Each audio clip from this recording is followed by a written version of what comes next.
আল্লাহ বলেন দুনিয়ার নিজামটা আমি সাজাইছি, কাউকে ধনী বানাইছি, কাউকে গরিব বানাইছি, কাউকে মালিক বানাইছি, কাউকে কর্মচারী বানাইছি।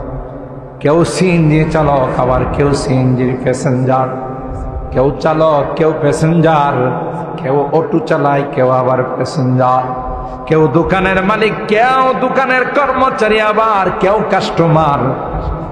আল্লাহ কয় নিজামটা সুন্দর করে আমি আল্লাহ সাজাইছি।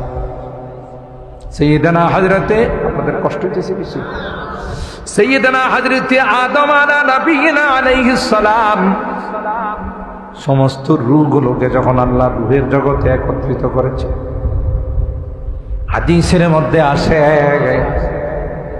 আল্লাহ আদমকে বললেন, আদম তাকাইয়া দেখো, ডাইনে বামে সামনে তাকাইয়া দেখো, যা দেখতেছো সবাই হবে তোমার সন্তান। সুবহানাল্লাহ।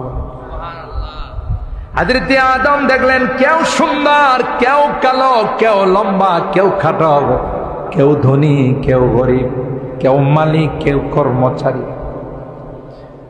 আদম আলাইহিস সালাম আল্লাহকে কয়, লাউ সাওয়াইতা বাইনাহুম, আল্লাহ সবগুলোই তো আমার সন্তান, একরকম বানাইলে ভালো ছিল না?